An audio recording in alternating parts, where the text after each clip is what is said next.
పుస్తకం పేరు తొలినాటి తెలుగు రాజవంశాలు. రచయిత భావరాజు వెంకట కృష్ణారావు. తొలినాటి తెలుగు రాజవంశాలు. ఆంధ్రదేశం పరిచయం. తరువాత రాబోయే చారిత్రక అధ్యాయాలకు పునాదిగా ఆంధ్రదేశపు భౌగోళిక వర్ణనను ఇవ్వటమే ఈ ఉపోద్ఘాత అధ్యాయపు ప్రయోజనం. ఇందులో మన దేశ సంక్షిప్త స్థల సర్వేక్షణను, ప్రజలను, వారి భాషను గురించి అభివర్ణించి ఈ మొత్తాన్ని, చారిత్రక వాస్తవాలను సరైన స్థానంలో ఉంచటానికి ఉపయోగించుకుంటాం. దక్కను పీఠభూమి తూర్పు భాగపు ప్రాచీన నామం ఆంధ్రదేశం లేక ఆంధ్రం.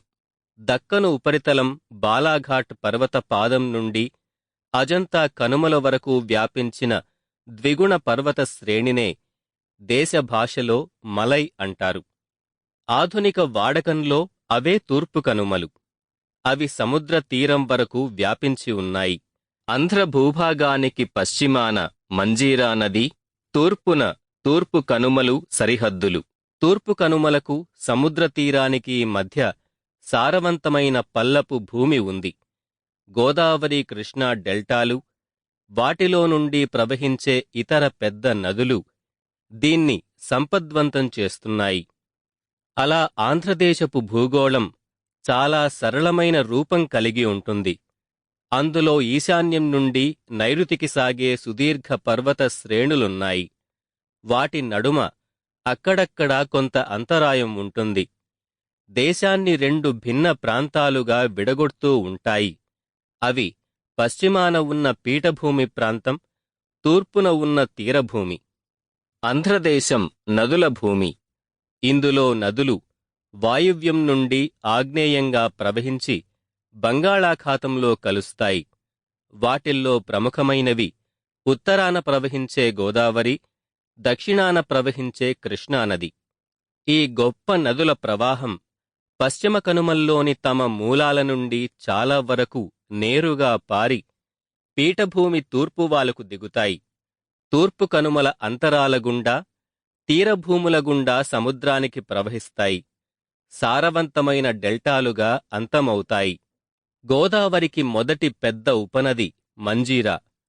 బాలాఘాట్ పర్వత శ్రేణుల నుండి ఆవిర్భవించిన మంజీరా ఆ ప్రాంతంలోనే గోదావరి కుడి ఒడ్డున కలుస్తుంది.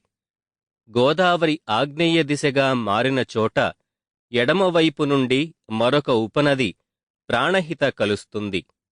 ఉత్తరాన వైన్గంగ, వేణీగంగ నుండి, వాయువ్యం నుండి వార్ధా, వరద, పశ్చిమాన్నుండి పైన్గంగ, పినగంగా నదులను కలుపుకునే ప్రాణహితే స్వయంగా పెద్ద నది. అక్కడి నుండి కొద్దిగా దిగువకు మహేంద్రగిరి పర్వత శ్రేణుల పశ్చిమ కొండవాలుల్లో నుండి తూర్పు కనుమలగుండా ప్రవహించి ఈశాన్యం నుండి గోదావరిలో కలుస్తుంది ఇంద్రావతి. గోదావరిలోకి ప్రవహించే మరో ముఖ్యమైన ఉపనది శబరి. అక్కడి నుండి గోదావరి తూర్పు కనుమలను, స్థానికంగా పాపికొండలని పిల్చే వాటిని చీల్చుకుని వాటి మధ్య ప్రవహిస్తూ పెద్ద ద్రోణిగా మారుతుంది. ఈ ద్రోణి దృశ్యం చూడటానికి ఎంతో అందంగా, మనోహరంగా ఉంటుంది. కృష్ణానది కూడా సముద్రానికి దగ్గర నుండే పశ్చిమ కనుమల్లో ప్రారంభమై తూర్పు దిశగా దక్కను పీఠభూమి గుండా ప్రవహిస్తుంది. దాని ప్రవాహపు మొదటి భాగంలోనూ అది తూర్పు కనుమలను దాటి తీరప్రాంతంలోకి ప్రవేశించే ముందు తప్ప దాని సాధారణ ప్రవాహ మార్గం దక్షిణ దిశగా ఉంటుంది. దాని పెద్ద ఉపనది భీమ లేక భీమరథి. ఈ భీమ నది పశ్చిమ కనుమల్లో పుట్టి ఆగ్నేయంగా ప్రవహించి పీఠభూమికి మధ్యలో కృష్ణకు ఎడమ ఒడ్డున కలుస్తుంది.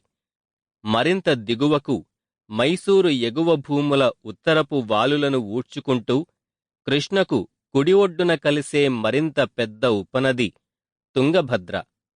ఆ తర్వాత పశ్చిమాన్నుండి తూర్పుకు ప్రవహించే పెద్ద సెలయేళ్లు దిండి, మూసి, ముని, కృష్ణ ఎడమ ఒడ్డున కలుస్తాయి. ఎక్కడో Sample complete. Ready to continue?